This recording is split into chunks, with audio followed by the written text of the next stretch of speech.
Kebaktian terakhir ini lika-liku, bukan lika-liku laki-laki, tapi lika-liku hormatilah orang tuamu. Ayatnya sedikit, saya akan masuk kepada poin-poin yang banyak. Jadi poin-poinnya nanti ini tentang menghormati orang tua. Untuk orang tua yang mudah dihormati, yang memang sudah terhormat, saya kasih 5 poin. Ini paling banyak ibadah ini. Sedangkan orang tua yang susah dihormati alias yang jahat, itu ada di dunia ini. Saya kasih 7. Naikkan dosisnya, karena perlu sembuh. Mari kita baca dulu. Keluaran pasal 20, ambil catatan. Keluaran 20, ini adalah perintah Allah. Yang kelima, ayat 12 bunyinya, hormatilah ayahmu dan ibumu, supaya lanjut umurmu di tanah yang diberikan Tuhan Allahmu kepadamu. Berarti di situ satu ayat saya bahas. Di ayat pertama ini, di ayat ini yang pertama kita baca dulu, hormati ayah ibu, titik ya. Gak ada tambahan embel-embelnya, hormati ayah ibu yang baik ya. Jadi termasuk yang jahat enggak? Termasuk. Bukan hanya yang kita asumsi presumably jahat atau bukanlah orang tua yang menurut anggapan kita jahat. Memang ada orang tua yang jahat di dunia ini. Kasus-kasus itu bukan rahasia lagi. Bahkan ada segila itu ayah yang memperkosa anaknya. Yang ini bukan hanya jahat alias aku minta ini papa enggak kasih, papa jahat. Bukan gitu loh ya. Ini kejahatan. Ada juga ibu mamanya yang selingkuh. Tinggalkan papanya sendirian sama anak-anaknya, enggak pulang ke rumah. Karena ada laki-laki yang tampan nih. Ya, yang nangkep dia lah. Ada pula, kalau disebut satu-satu banyak banget.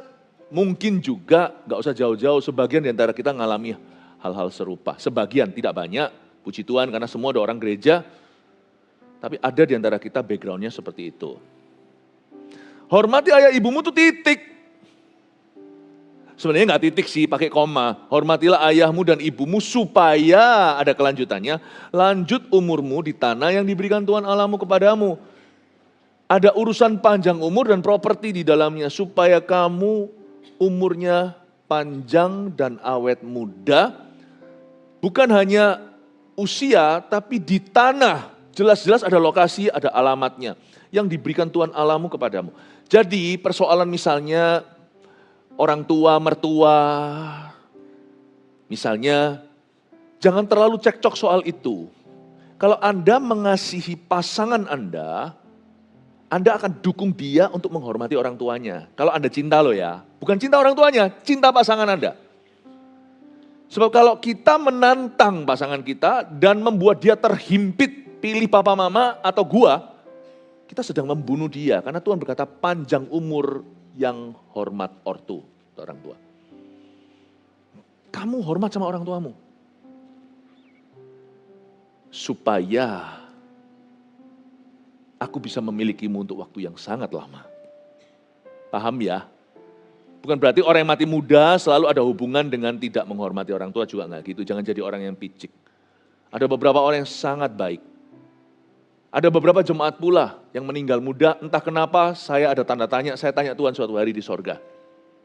Sedihnya bukan main. Tapi ada juga orang-orang yang matinya lebih muda daripada ekspektasi keluarga.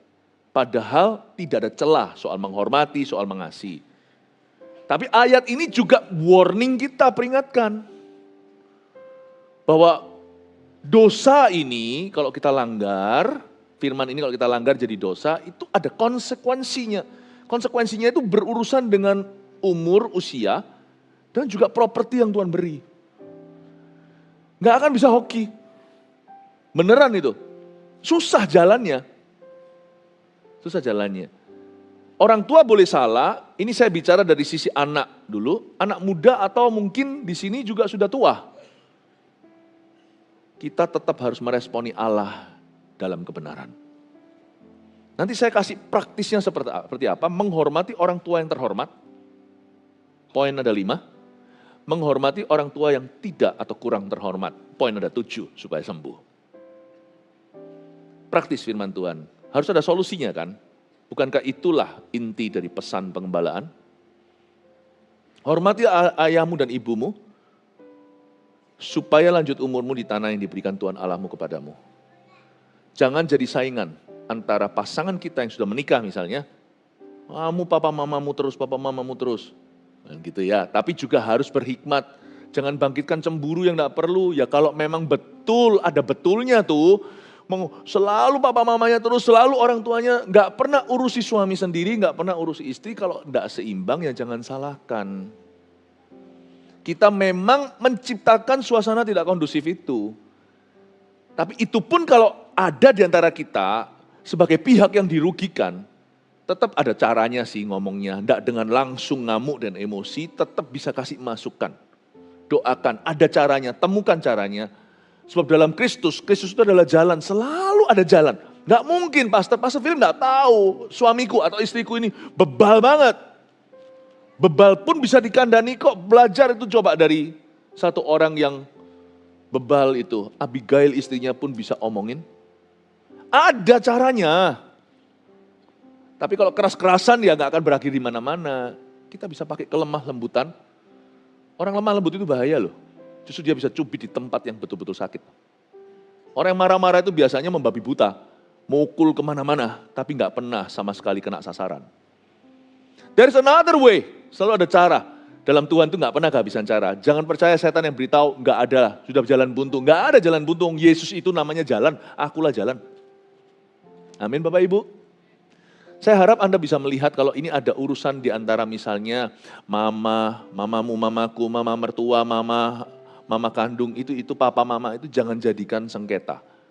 Hidupmu gak akan bahagia pernikahan Anda. Belajar jadi suportif dulu. Belajar jadi mendukung. Itulah sebabnya yang pacaran juga. Jangan Anda itu hanya sekedar jatuh cinta. Anda juga harus lihat keluarga. Karena nanti itu sekalipun yang menikah dan dipersatukan adalah Anda berdua. Itu mau gak mau keluarga dua itu seolah-olah merger. Seolah, bukan merger sungguhan. Karena yang jadi satu tubuh itu suami istri. Tapi dua keluarga itu pasti jalannya itu akan paralel dalam hidupmu. Karena itu jangan sekedar, senang. Kalau lihat satu orang tampan atau rupawan atau cantik. Lihat, tunggu dulu. Hati itu jangan dikasih full dulu, tahan dulu, kenali. Jangan langsung jatuh cinta pada pandangan pertama. Cinta pada pandangan pertama itu karatnya enggak boleh 24, itu 18. Itu masih ada campuran dengan tembaga. Jatuh cinta pada pandangan pertama itu boleh. Tapi itu belum lolos seleksi. Masih ada beberapa level lagi yang harus dilewati. Tunggu dulu, meet the family. Itu pun enggak tentu loh ya, bisa iya bisa enggak. Itu pun karena itu orang kalau menjalin hubungan, kalau dia cari pacar aja cuman untuk mainan, ya enggak usah. Tapi kalau kita serius dengan Tuhan, tadi ibadah sebelumnya saya juga jelaskan kenapa kalau laki-laki enggak harus sih belasan tahun sudah mulai pacaran, pria terutama. Wanita kalau sudah ada pandangan jangan telat-telat. Tapi ya enggak usah sampai umur 34. Kalau memang ada di sini yang belum dapat, ya enggak apa-apa. Kan itu bukan pilihanmu. Kan hidup belum menawarkan. Tapi laki-laki biasanya it's okay untuk lebih telat. Enggak jauh lebih telat, tapi bisa later daripada wanita. Karena laki-laki itu pemimpin. You don't have to. Enggak harus punya girlfriend waktu belasan tahun. Don't have to kok. Untuk rilis biologi, mau ngapain itu pacarannya? Biologi enggak dirilis dengan pacaran. Jadi jangan kesusu, jangan keburu-buru. Ya, bisa. Nanti dengar sendiri aja. Saya juga jelaskan gimana kadang-kadang ada orang-orang yang lamban-lamban. Bukan karena dia enggak punya, tapi karena dia enggak mau. Dia tunggu sampai mapan. Nah itu juga ada kesalahan dalam pemikiran seperti itu. Mitos-mitos yang perlu dipatahkan. Nanti dengarkan karena ini di luar konteksnya. Konteksnya bukan tentang soal itu pacaran. Tapi tadi saya ada bahas. Sekarang ini tentang orang tua kita kembali lagi ke laptop. Balik lagi ke sana.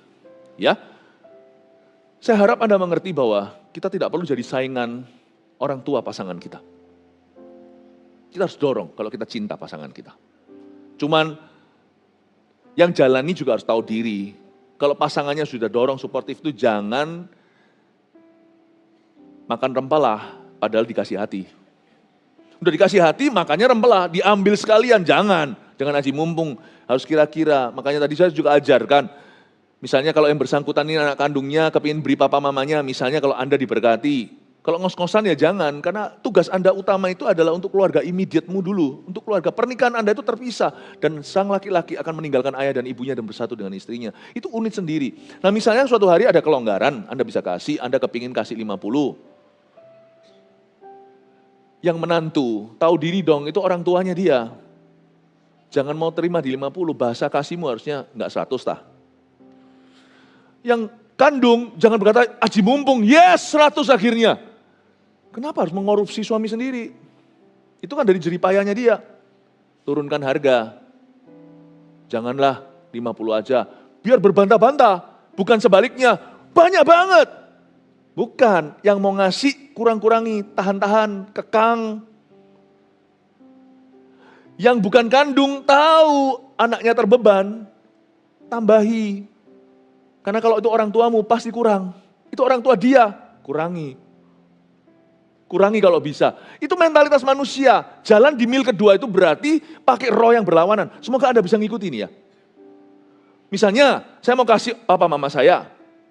Yang saya panggil istri saya kan sayang. 50 ya, istri saya pasti nggak ngomong, enggak 100 tah. Wah, ini 50 itu enggak tentu 50 juta. 50 ini hanya kiasan. Sesuai kemampuan. 50 dolar, 50 ribu terserah you. Pasti, kenapa? Karena kita nggak bisa menyelami perasaan pasangan kita. Karena itu adalah orang tua kandungnya. Kita jangan takut kita akan merugi, asal kita bijaksana kalau kita tahu kita sanggup melakukannya. Don't worry, Alkitab mengatakan propertimu akan bertambah. Kamu akan tinggal lama di tanah yang Tuhan berikan kepadamu. Berarti tidak menjualnya, berarti Anda akan berlebih, akan dikasih sama Tuhan. No one by giving becomes poor. Tidak ada orang yang dengan memberi jadi miskin, tidak ada. Misalnya kembali jadi 50, yang aku mau kasih 50. Padahal tadinya hati saya kepinginnya ngasihnya lebih. Tapi ya bisa ngerti, aku kandung ya otomatis terbeban. Ini kan anak ketemu besar. Tidak mungkin istri saya akan berhenti di situ, tidak kasih 100 tah. Akhirnya kita ngotot-ngotot, enggak lah 50 lah, 100 lah. Jadi kita gegeran soal dia mau kasih mama papa saya lebih banyak daripada bahkan anak kandungnya. Kita akan ketemu di 75. Paham ya? Itu namanya pernikahan harmonis. Dimulai dengan kebijaksanaan menata. Hormati orang tua itu praktis. Tidak hanya soal pemberian-pemberian saja, itu termasuk nanti dalam poin-poin saya. Tapi supaya Anda dan saya mengerti bahwa hormati ortu adalah sesuatu yang juga teknis, tapi dimulai dengan hati yang bersih dulu, hati yang benar dulu. Tapi sebaliknya, sekarang lebih banyakan begini, aku mau ngasih mamaku segitu, kamu enggak mau. Kamu enggak cinta papa mamaku, gegerannya malah begitu. Paham ya maksud saya ya? Itu bukan pernikahan Kristen. Pernikahan Kristen itu enggak ada rasa curiga antara suami istri. Malah justru, aku bisa memahamimu. Kamu buka harga segitu, aku tambah. Tapi kita enggak tega lihat, ini kan bukan anak kandungnya. Jangan ngasih banyak-banyak, aku sih mau. Tapi aku enggak bisa harapkan tiba-tiba kasihnya segede aku. Aku dulu dari kecil sama papa mamaku. Kurangilah. Mawas dirilah, tahu dirilah, hati-hatilah. Paham maksud saya? Semua kan enggak bingung. Bingung enggak? Siapa yang bingung? Oh, makan kebanyakan tadi berarti, gula naik ke atas. Jangan bingung ya, paham maksud saya ya? Justru di dalam pernikahan Kristen, menantu harus lebih mencintai, lebih cinta mertuanya, lebih daripada anak kandungnya, cinta orang tuanya sendiri. Paham maksud saya? Dalam kehidupan kami lakukan itu. You be very surprised. Dua sisi. Apa yang saya ajarkan, saya praktekkan. Apa yang saya praktekkan, baru saya ajarkan. Baru kami ajarkan. Saya ajarkan, kami praktekkan. Saya praktekkan bersama dengan istri saya. Hormati orang tua itu very, very practical. Saya ajak kita untuk melihat sekarang satu ayat lagi, lalu masuk ke poin-poinnya. Kita lihat di mana ya? Oh jadi lupa di mana. Amsal, buka sama saya Amsal 17 ayat 6. Amsal 17 ayat 6, mahkota orang-orang tua adalah anak cucu. Dan kehormatan anak-anak ialah nenek moyang mereka. Berusahalah dari sisi orang tua. Sekarang saya tinggalkan dunia menantu dan mertua. Orang tua dan anaknya dulu. Berusahalah hai ortu untuk menjadi mahkota kehormatan buat anakmu. Jangan punya goal. Firman Tuhan berkata, kamu harus hormat, no matter what. Yang ngerti, hormat di situ itu minimalis. Kita harus targetkan maksimalis. Maksimalnya hormat itu, menghormati itu mengagumi, mengasihi, mencintai. Tidak hanya mengasihi, kalau ngasihi musuh pun harus diberi. Kasihilah musuh-musuhmu. Mencintai, menyukai, mengagumi itu lebih dari sekedar menghormati dan mengasihi. Paham maksud saya Bapak Ibu Saudara? Untuk mencintai perlu luang waktu. Untuk mengagumi perlu teladan dulu. Itulah sebabnya mahkota orang tua adalah anak cucu. Kita sebagai orang tua jangan bangkitkan amarah, apalagi papa. Di Efesus dikatakan, hai ayah janganlah bangkitkan amarah di dada anakmu dan jangan buat hambar hati putramu. Kalau kita tahu anak cucu kita adalah mahkota, jangan kau cela mereka, jangan kau nodai. Salah satu alasan saya sendiri secara pribadi untuk hidup, pertama untuk Tuhan, tapi salah satu alasan utama saya menjadi motivasi kehidupan adalah untuk anak-anak kami. Tentunya untuk gereja. Pada waktu saya pernah divonis kanker bulan Januari, 2 kelompok orang yang saya pikirkan, you, jemaat, and my family. Puji Tuhan Februari, Tuhan buat sembuh dengan begitu mudah. Clean. By the way, saya sudah check up, setiap 6 bulan kan harus dicek. Bersih, dokternya sampai berkata, kamu tuh bersih sehat sekali, luar biasa. Puji Tuhan, thank you untuk doanya. Tapi sungguhan, yang saya pikirkan, motivasi anak-anak kita dulu, saya cerita tentang keluarga Anda, harus menjadi motivasi hidup Anda. Anda hidup kudus, salah satu motivasinya adalah demi anak. Anda hidup benar demi anak. Anda tidak nilep, larikan uang orang supaya anak Anda tidak dikejar hutang. Hutang bisa diwariskan loh, tahu nggak? Kerja demikian rupa, jangan terlalu spekulasi, mawas diri, iman sih iman. Iya sih, iman sih. Tapi Anda juga harus punya perhitungan yang jelas. Calculated risk, resiko yang bisa kita perhitungkan meskipun tetap melibatkan ada ruang untuk beriman pada Tuhan. Jangan ngawur, tapi iman itu tidak buta. Iman itu mendengar. Mata kita tetap harus bisa melihat resikonya. Salah satu alasan mengapa kita tidak mau sekedar cuman gini-gini gitu, kita harus mikirkan nanti apakah kita wariskan. Salah satu alasan kita bekerja keras, sungguh-sungguh bukan hanya untuk kasih uang bagi anak. Uang saja nggak cukup, harus luangkan waktu. Tapi salah satu alasan untuk kita cari uang juga dan demi anak. Supaya kita bisa selesaikan semua cicilan supaya nanti mereka bisa menikmatinya.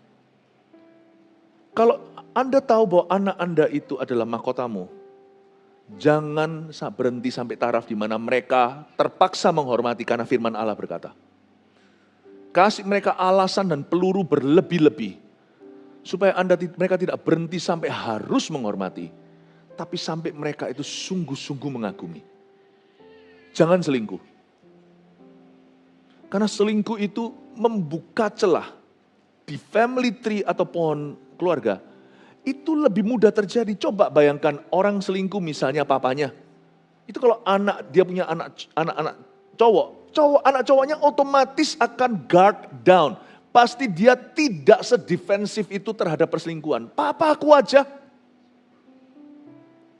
Di usia berapa pernikahan nanti anak Anda yang harusnya Anda doakan langgeng marriage-nya, bahagia rumah tangganya, setannya papanya itu bisa datang visit dia. Papamu aja kamu enggak tah. Sekarang dia belum, nanti bisa. Itu sebabnya seorang ayah yang sudah selingkuh mesti tobat-tobat di depan keluarga. Jangan sembunyi-sembunyikan info lagi, ngomong apa adanya, minta mereka ampuni meskipun minta mereka maafkan, minta mereka bantu jaga. Serahkan semua handphone, serahkan whatever. Privasimu hilang. Tunjukkan kesungguhan bahwa Anda mau berubah. Supaya anak itu suatu hari masih bisa punya pikiran bahwa kekudusan itu jalan. Papaku pernah salah tapi dia sungguh-sungguh bayar harga. Supaya anak itu masih punya pijakan kaki suatu hari ketika setan landa. Kalau anak perempuan, dia nggak akan bisa percaya lagi. Laki semua sama. Bagaimana waktu dia nanti do the dance, kalau misalnya di pernikahannya ada sang mempelai berdua dikasih waktu untuk bisa berdansa, dalam hati dia cinta-cinta sih, jatuh cinta, tapi hatinya kurang percaya. Selalu ada pertanyaan, suatu hari akankah kamu seperti ayah, kamu akan khianati saya? Selalu akan ada hantu itu. When you don't do anything, tidak melakukan suatu dosa misalnya, Anda tidak mau, you don't want to harm your children's future. Anda tidak mau mencoreng mahkota kehormatan anak-anakmu. Itulah sebabnya hormati orang tua ini tricky, tidak dari satu sisi, oh anak-anak hormati aku. No, tetap harus ada taburan dari papa mamanya dalam hidup anak-anaknya. Menghormati itu sebatas apa? Sebatas UMR, bisa aja, lu harus lo ya, karena ada firman. Atau anak-anaknya sadar dan berkata, aku mau menghormati papa, menghormati mama. Ya memang sih, namanya orang tua jahat sekalipun, Bapak Ibu Saudara harus sadari, ini adalah God ordained authority. Jadi nggak bisa goyang. Orang tua paling Hitler pun, dia Tuhan taruh dalam tatanan ciptaan sebagai papa atau mama Anda dan saya, itu adalah otoritas divine atau otoritas ilahi yang Tuhan pasang, tak peduli performa papa mama itu. Jadi anak-anak tidak punya pilihan, harus menghormati. Cuma nanti saya kasih saran praktis gimana menghormati mereka yang terhormat dan mereka yang tidak atau kurang terhormat. Ada saran praktisnya. Tapi jangan berhenti di sana. Sebagai orang tua, kita yang menerima hormat itu jangan kita pandang murah. Hormat itu kadang-kadang harus, bukan kadang-kadang, selalu harus kita beli. Hormat yang lebih, bukan hormat yang kurang. Buat apa sih kita sukses di kerja, anak-anak kita tidak menghormati kita? Buat apa kita itu punya segala-galanya, anak-anak kita destroy sendiri, kita hancurkan masa depannya. Buat apa sih? Tidak ada pentingnya, tidak ada perlunya. Hormat itu harus kita usahakan. Hormat itu harus kita beli. Hormat itu harus kita taburi. Harus kita taburkan terlebih dahulu. Kita tidak menuai apa yang kita tidak tabur. Hukum tabur tua itu ada. Maka kita harus mengerti hal ini ya. Oke, sekarang masuk ke poin-poinnya. Siapa yang masih bisa mengikuti saya? Puji Tuhan. Haleluya ya. Nah, nanti Anda yang tentukan sendiri ya. Dalam konteks Anda, terima hormat sebagai ortu, orang tua, atau Anda yang memberi hormat kepada orang tua Anda masuk kategori mana? Anda tentukan sendiri. Saya jaga dua pintu, pedang bermata dua. Lika-liku hormatilah orang tuamu.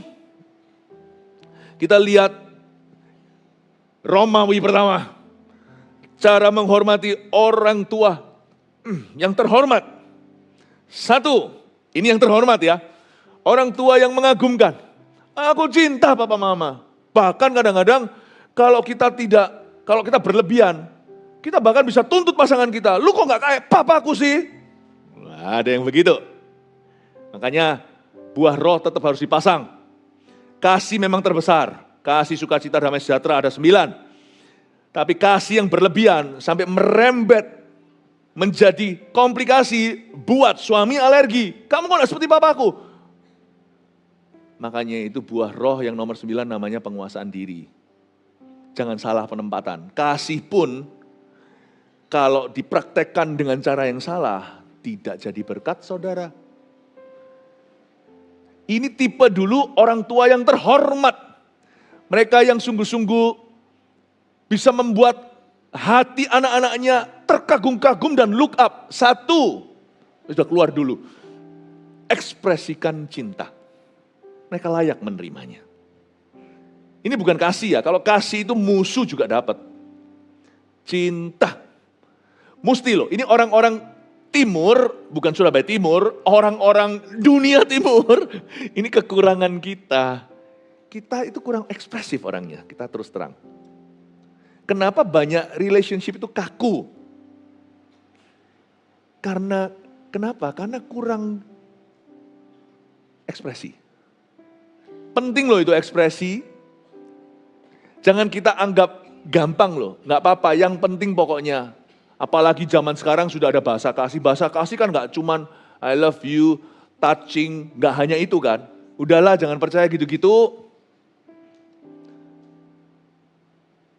Tuhan itu berkata, kasihlah Tuhan Allahmu dengan segenap hatimu. Kata hati itu ekspresi maksudnya. Soalnya ada perbedaannya, jiwa, akal budi, kekuatan. Kasih itu berarti tetap harus bahasa Chinese-nya piaota. Harus keluar, diekspresikan. Nggak bisa enggak. Ilmu pengetahuan secara jasmani, misalnya kalau badan kita itu tidak diolah alias olahraga, kata orang minyaknya kering, kaku-kaku tuh ototnya, apalagi kalau udah berusia, aduh, dikit-dikit sakit belakang, padahal nggak ngapa-ngapain, cuma mau tali sepatu. Pernah nggak yang ngalami itu? Dulu nggak terjadi waktu usia 20. Usia 40, tali sepatu, aduh. Pergi ke chiropractor, kretek-kretek sana sini. Atau bahkan kalau perlu di MRI, ada apa yang kecetit. Tapi orang yang olahraga nggak ngalamin itu. Nggak tentu ngalami itu. Karena mereka diolesi dengan minyak. Hubungan itu kayak otot kita. Kalau tidak ada ekspresinya, dia jadi kaku. Apa yang kaku lama-lama mati. Dan banyak komplikasi, banyak sekali hal-hal terjadi, sebenarnya itu bisa beres sendiri kalau kekakuan itu ditanggulangi. Saya dorong Anda, kalau Anda sungguh-sungguh cinta, bukan hanya hormat orang tua Anda, karena orang tua Anda adalah orang tua teladan, orang tua yang baik, sempurna kagak. Tapi mereka boleh dikatakan betul-betul panutan. Ekspresikan. Ekspresikan. Nggak bisa ngomong, nggak keluar. Mau ngomong sudah siap, ketemu papa, enggak jadi. Zaman dulu ada kartu kan, I love you, lalu enggak usah ketemu seminggu. Setelah I love you takut ngomong, tapi tetap harus ada I love you kek, ada hug kek, ada cium kek. Tapi kami bukan itu budayanya, ini bukan budaya timur barat, setiap kebudayaan itu ada kelebihan barat atau timur. Kebudayaan Amerika, kebudayaan Asia, itu ada. Ambil baiknya. Kita orang Asia, kita akui, kita kurang ekspresi. Memuji Tuhan juga sama. Lain loh. Kalau kita memuji Tuhan ya, sungguhan ya, ini kalau bicara tentang mengasihi Bapak ya. Waktu kita berlutut itu, hati kita itu nurut loh. Ikut loh. Waktu kita kaku, diam gitu juga terbawa. Buktinya misalnya, kalau Anda pakai baju bagus, formal gitu, jalannya pun jadi beda kan. Kayak, wih. Coba, cewek juga sama. Pakai gaun gitu, mau pesta segalanya, apalagi dipuji sama suami. Mama cantik sekali. Waduh. Baktian tadi saya ajarkan peran mama dalam keluarga. Saya kasih tugas untuk papa. Suami-suami harus rajin puji istrinya. Wah, kalau sudah dipuji jalannya pun seperti Cinderella. Cinderella. Tapi kalau sudah pakai dasternya, roll-rollannya, siap masak bacok ayam, jalannya pun beda. Ayo mana? Ternyata apa yang melekat pada tubuhmu bukan hanya hatimu, yang penting hatinya.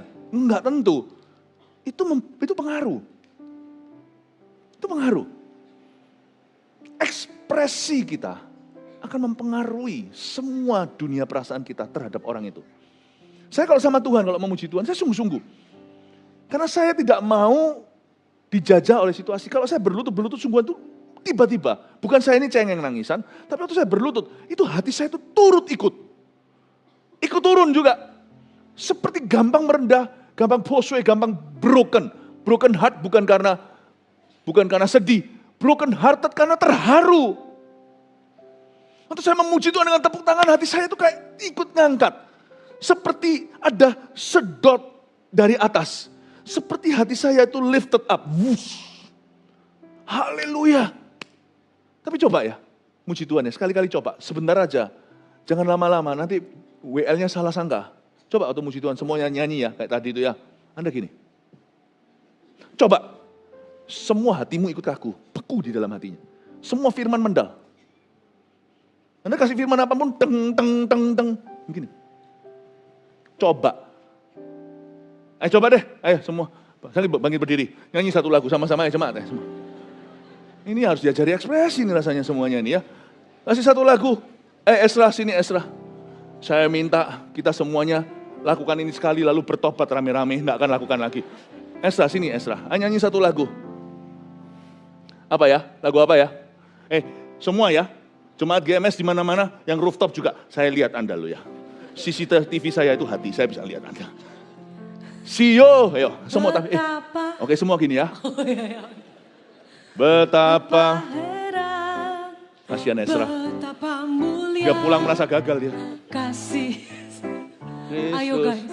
Bapak Ibu. Ayo, lanjut. Marilah mari Jangan senyum. mengenal kasih itu yang melampaui segala pengetahuan. Sio. Oh, bagus. Hatinya terus terang ya, susah ya ngerasa hadirat Tuhan ya. Bukan hadirat Tuhan itu sebatas perasaan, tetap di sini Esra. Bukan, cuman hatimu keluar ya. Hati kita kayak keluar dari sesuatu. Coba sama-sama sekarang. Sio, come on. Sio, yeay. Sio manis, happy kan? Ale semua disayang Tuhan. Keluarin Koreanya juga gak apa-apa. Sio manis, ale semua. Tunjuk kanan kirinya. Disayang Tuhan. Listen ya, Anda pulang dari sini rasa kayak happy tadi ke gereja, pulang pun bawa mood itu ke rumah. Pasti itu. Haleluya, kasih tepuk tangan untuk Tuhan. Makasih. Silakan duduk. Beda juga loh kalau Anda peluk istri Anda bilang I love you. Pernikahanmu akan dibasahi. Beda juga kalau Anda sama papa mama. Atau papa mama sama anaknya. Papa mama gak usah tiba-tiba jadi romantis sama anaknya selama nikahku, nanti kaget mereka, nanti jantungan. Nanti tensinya naik. Sekali-kali ayah yang kaku, usap-usap gini aja kepalanya kalau masih mau ya. Jangan di depan orang nanti malu. Nah, itu anak gak bisa tidur. Karena happy. Papaku kemasukan apa?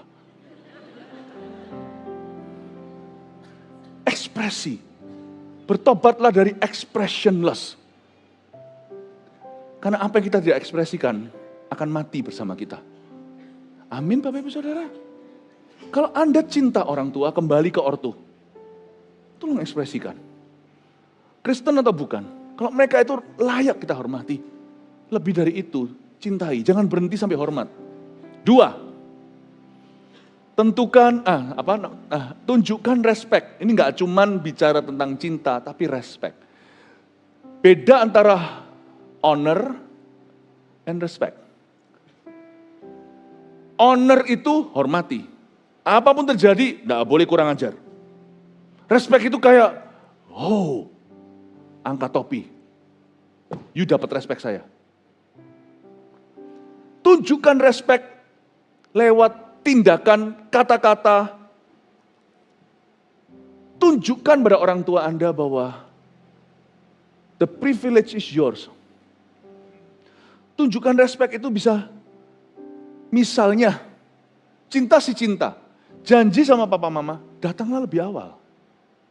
Jangan suruh orang tua yang menunggu, itu kurang respectful. Itu menunjukkan bahwa kami yang menunggu papa mama, mami, daddy, kami yang menunggu ayah ibu, kami yang hoki, kami ini yang beruntung. Bayari makannya. Mereka udah bayari kita dari popok kita dari kecil kok. Berani makan sama papa mama, berani traktir mereka.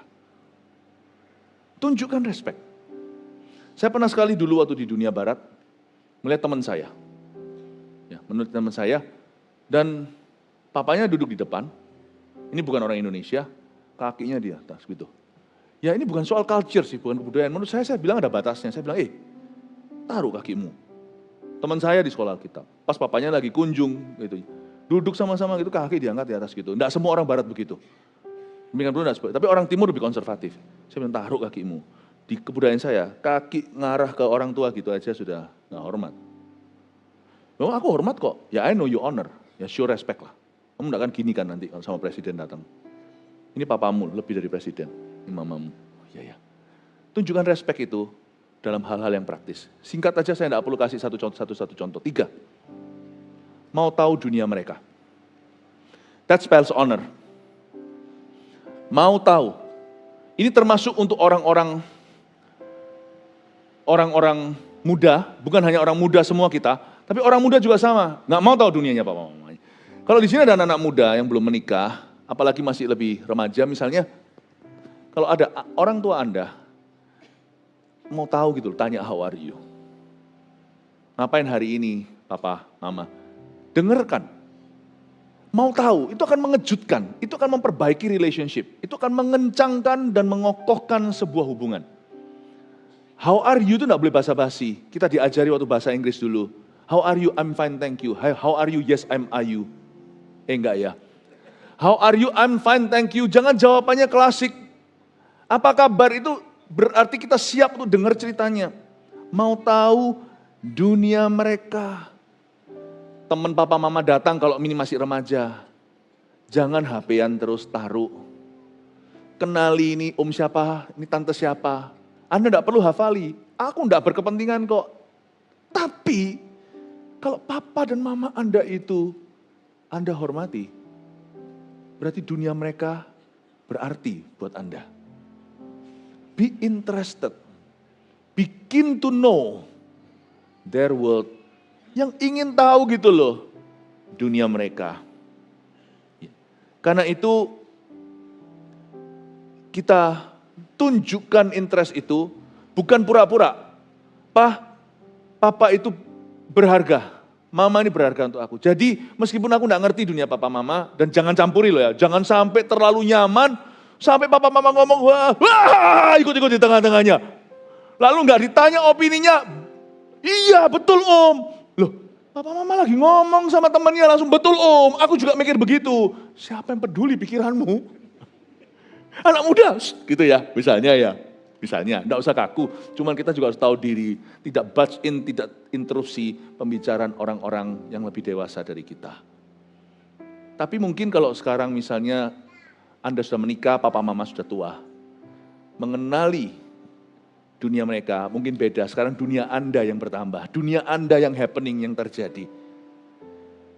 Mau tahu dunia mereka itu juga tanya bagaimana keadaan mereka.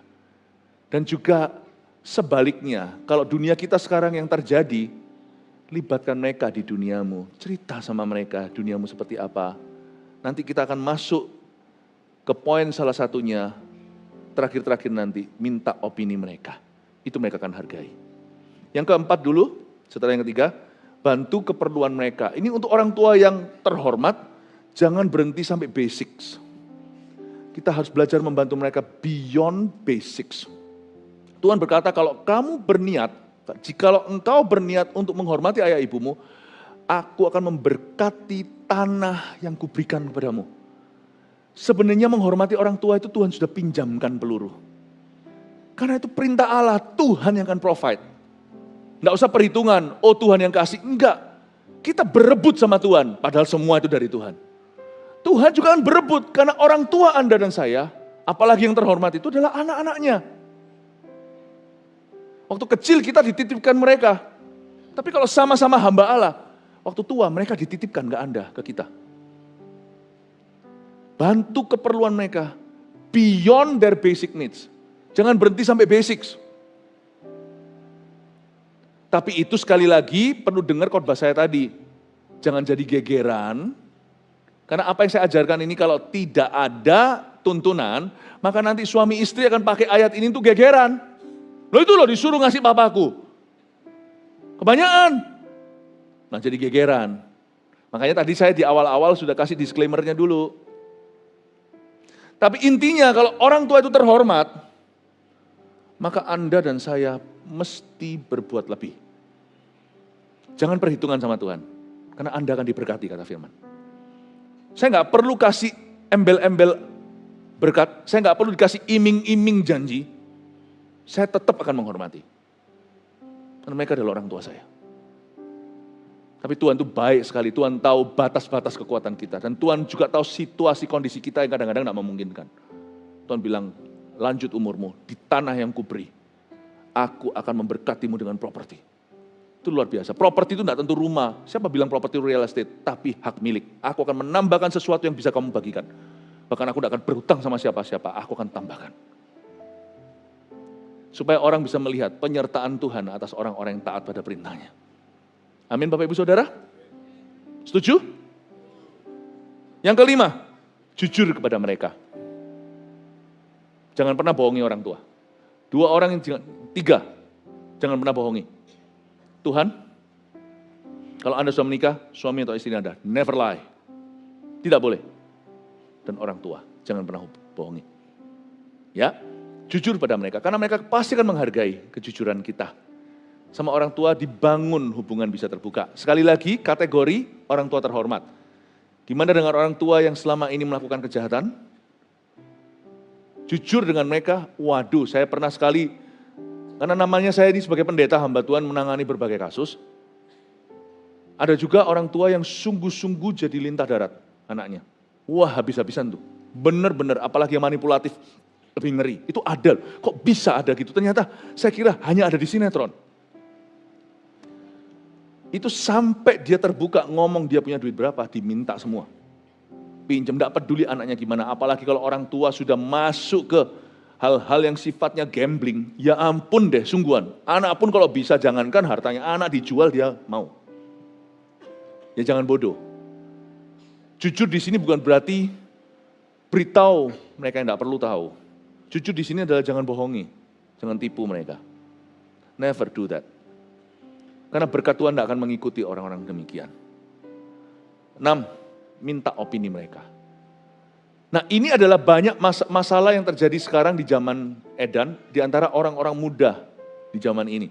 Yaitu orang-orang muda itu kepinginnya membuat orang tuanya merasa dirinya bodoh. Papa enggak tahu apa-apa, papa enggak ngerti, mama papa enggak ngerti. Saya enggak ngerti kadang-kadang anak muda mungkin dalam keluguannya ya. Puji Tuhan di rumah kami enggak ada anak-anak muda begitu. Full timer yang ada di sini, berapa hamba Tuhan yang tahu, yang dekat dengan keluarga. Saya tahu bahwa anak-anak kami sangat respect, sangat honoring, dan mereka selalu tanya opini kami. Dan kita saling membutuhkan. Saya juga tidak menganggap mereka tidak tahu apa-apa, malah justru sekarang sebaliknya, kalau kita didik anak dengan benar, nanti yang beruntung itu adalah orang tua. Karena kita mendidik seseorang dengan value kita.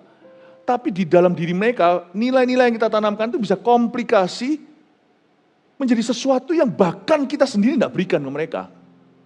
Dan itu berbalik memberkati kita, nasihat, hikmat, jangan kau remehkan anak muda, janganlah kau dipandang muda, tapi tunjukkan dalam segala sesuatu, dalam kelakuanmu, dalam perkataanmu, dalam nilai-nilaimu, dalam prinsip hidupmu. Itu aneh loh, anak-anak muda itu, kita itu seperti kasih nilai semuanya dari kita, semua yang mereka tahu ya kita ajarkan. Selain yang di sekolah tentunya.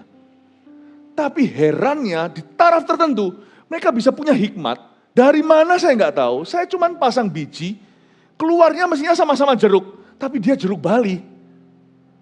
Ada komplikasi blessing di situ, anak itu bisa memberitahu saya, dari hal-hal sudut pandang yang saya tidak ngerti, dan bisa menambahkan kreativitas, bisa menambahkan kepandaian, kepintaran, bisa menyebabkan kemajuan yang bahkan saya sendiri pun tidak mampu. Sama mamanya tidak punya kemampuan ke situ. That's the beauty of parenting, the blessing of parenting, ujungnya orang tua akan untung. Makanya orang lama itu dulu ada benernya, banyak anak, banyak berkat. Nggak tentu, kalau banyak anak, semuanya tidak diajar, ya akhirnya anak liar, bukan banyak berkat, banyak pusing kepala. Itu ada benernya, tapi tidak sepenuhnya, itu masih separuh jalan. Karena itu tanya opini mereka, sama orang tua ya, minta opini mereka, papa mama, karena sampai kapanpun, orang tua itu pasti punya wawasan. Menurut papa gimana, menurut mama, jangan basa-basi, sungguhan pertimbangan sebelum Anda berdoa. Tepatnya, paling strategis adalah waktu Anda mengumpulkan sesuatu dan sebelum Anda akan berdoa lebih tentang itu, visit papa mama dulu. Dengarkan sudut pandangnya. Ini papa mama yang baik ya. Ini papa mama yang bisa dihormati, papa mama yang tidak punya agenda pribadi. Jadilah begini. Maka ketika kita minta opini mereka, pasti Tuhan akan taruh sesuatu yang tidak kita duga. Yang 7, yang terakhir, luangkan waktu dengan mereka. Sebenarnya saya tambahkan satu lagi, tapi nggak usah ditulis nomor 8. Yaitu care, mempedulikan saudara kita, anak-anak kandungnya. Karena orang tua kalau melihat kita jaga anaknya yang lain, paling tidak kita lakukan sesuatu yang baik, mereka sendiri akan tenang. Oke, selesai ya ini ya. Sekarang saya masuk ke Romawi 2, cara menghormati orang tua yang tidak terhormat. Oke, jangan jadi orang tua yang begini. Kita punya pilihan, katakan kita punya pilihan. Nah, yuk ya, sama-sama katakan kita punya pilihan. Yang pertama, ampuni mereka. Harus ada pengampunan. Forgive them. Kalau kita nggak ngampuni, kita akan jadi seperti mereka. Orang-orang kuno sekali lagi, kalau misalnya lagi hamil, lalu benci orang tertentu, nanti katanya anaknya kayak orang itu. Zaman dulu itu kita dibohongin apa aja, makan nggak habis, nasinya masih sisa, nanti lo ya, istrimu nanti, apa katanya? Apa itu wajahnya kenapa? Kumisan? Ya enggak lah ya. Kamu dulu ditipu siapa begitu? Jerawatan. Yang itu nggak ada benernya, ya kan? Itu supaya nggak buang-buang makanan. Cuman orang bilang kalau benci sesuatu jadi seperti itu ada benernya. Karena firman Tuhan juga berkata, kalau kamu ditampar pipi kanan, kasih pipi kiri itu supaya kamu jangan jadi. Jangan jadi penampar seperti dia. Bukan supaya pipimu satunya itu jadi babak belur, bukan. Tapi supaya kamu lawan dengan roh yang opposite, yang berlawanan. Jadi sebenarnya, kalau kita nggak ngampuni itu kita yang rugi. Ngampuni terus dengan segala macam. Ngampuni bisa, tapi aku nggak maafkan. Oh nggak bisa. Sorry, kok maafkan. Ampuni tapi nggak lupakan, nggak bisa. Mesti harus lupakan. Kita hanya ingat kalau kita perlu hati-hati. Kita harus ingat untuk kita ngerti trap-trapnya, trik-triknya berikutnya apa. Itu kita harus ingat. Tapi ingat bukan untuk kita renungkan dan menyakiti hati kita, tapi supaya kita tahu bagaimana memposisikan diri dan dan apa yang terbaik sikap yang harus kita bawa. Tapi ingat itu hanya di memori, jangan masuk ke hati. Ampuni mereka. You have to forgive them, apapun salah mereka. Ampuni. Jangan jadi seorang pembenci, karena Tuhan bukan itu. Kalau kita tidak bisa ampuni, kita tidak bisa move on. Tidak move on, tidak akan bisa diberkati oleh Tuhan. 2, jangan berhenti diampuni, doakan mereka. Kita bisa doakan supaya mereka bertobat jika ada suatu dosa, atau kita bisa mendoakan untuk hal-hal lain di hidup mereka yang tidak berkenaan dengan hal-hal itu. Kita bisa doakan sesuatu yang lain, karena manusia seluruh dunia pasti punya kebutuhan. Doakan itu. Anda menaruh posisi pasang kuda-kuda sebagai seorang pendoa syafaat, dan itu adalah kekebalan yang dari Tuhan. Itu membuat Anda akan selalu berada di dalam kategori hormat. Syafaat akan menaruh Anda selalu berada di sisi hormat dan selalu di sisi lanjut usiamu, lanjut umurmu di tanah yang Tuhan beri. Selalu berada di sisi kanan kerajaan Allah. Bukan di sisi yang salah. Doakan mereka. Find something you can pray for them. Meskipun mungkin ada salahnya dan masih terus tinggal dalam salahnya, orang tua yang mungkin menyakiti hati anaknya, mengecewakan atau apa. Hormati itu tidak tentu bukan berbicara tentang terimalah semuanya itu ya sudah telan mentah-mentah, bukan.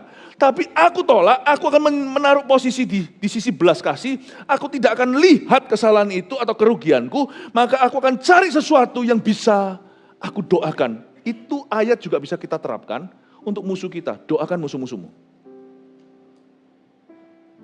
Beruanmu ke musuhmu bukan supaya dia dihakimi, diadili, bukan. Musuh pun, orang jahat sekalipun di dunia ini, punya kebutuhan. Cari kebutuhannya, pray. Kok enak? Enggak, yang enak itu Anda nanti. Sungguhan, lanjut usiamu. Di tanah yang kuberikan. Yang enak itu kita. Doakan mereka. Find a need. Cari satu kebutuhan, doakan. Ya, 3. Berbuat baik sebisanya. Saya katakan sebisanya karena beda dengan orang tua yang terhormat. Maka orang tua yang terhormat itu jangan sebisanya bantu keperluan mereka, kalau bisa lebih dari sebisanya. Go the second mile. Second mile itu jalan 2 mil itu untuk musuh. Kalau ada orang yang rebut bajumu, kasih jaketmu. Kalau ada orang paksa kamu jalan 1 mil kata Tuhan, berjalanlah engkau 2 mil dengan dia, itu musuh. Tapi kalau orang tua yang baik, jalan 7 mil, jangan 2. Lebih dari basic needs. Tunjukkan perhatian. Tapi orang tua yang nggak baik, berbuat baik sebisanya. Itu paling tidak praktisnya begini, berbicara yang baik tentang mereka. Jangan berbicara yang jahat tentang mereka. Minimal bicara netral. Minimal netral.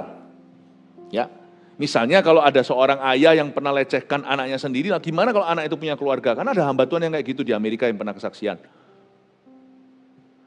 Gimana caranya?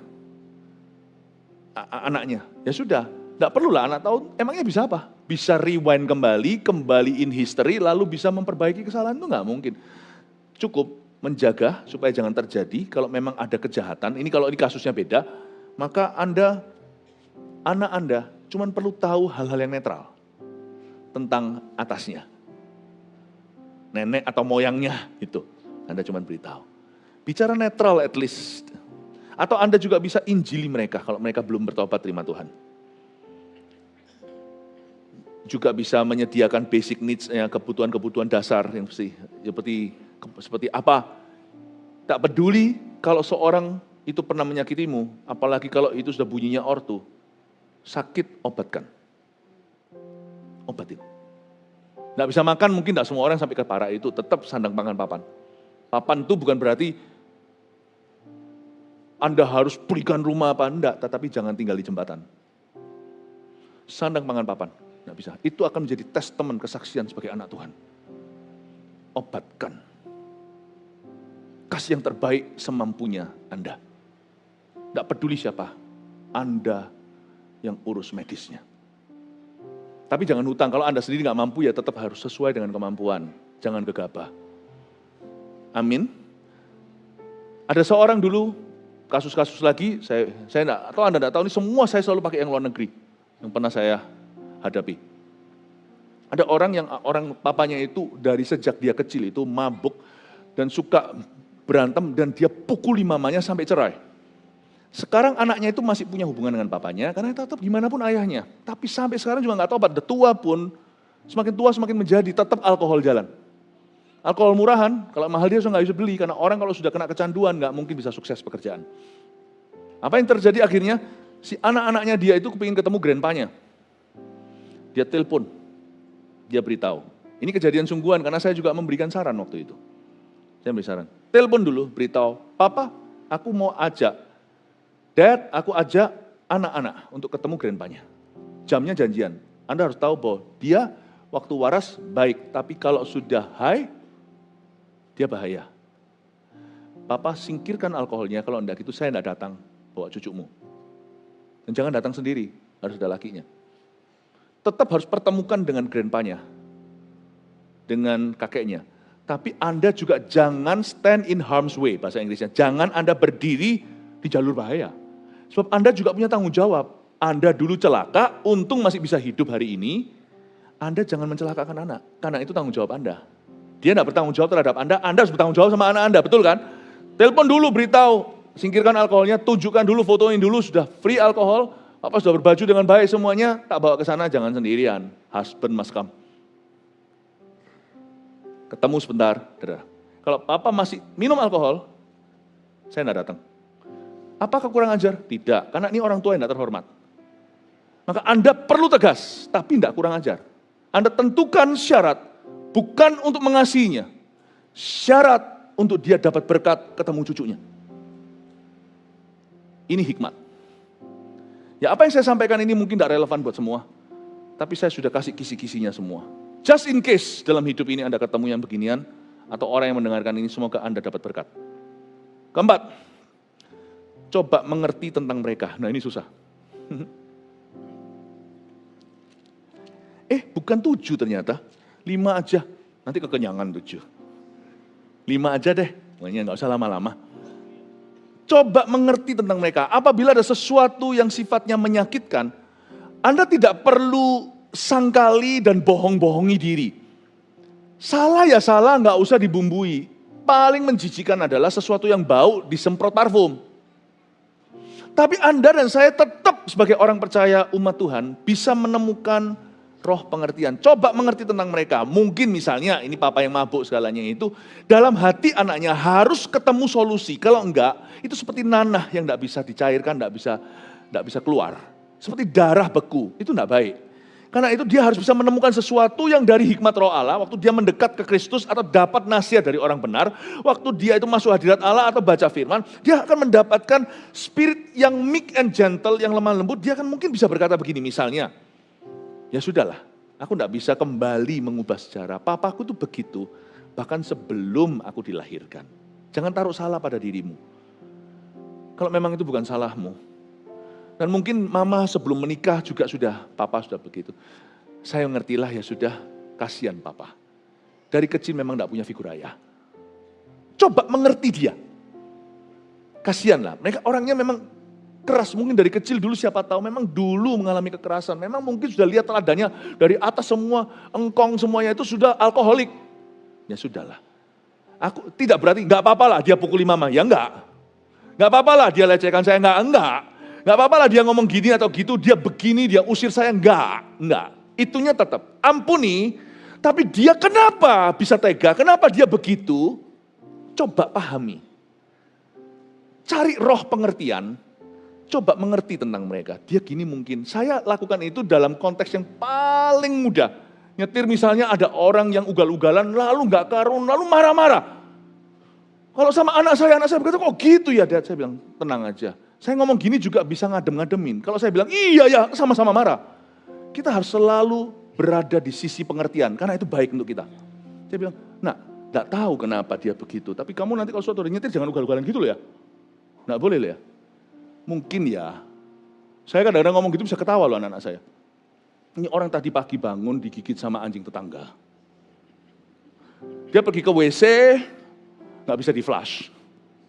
Dia keluar dari sana, ketatap kepalanya dengan pintu yang terlalu pendek.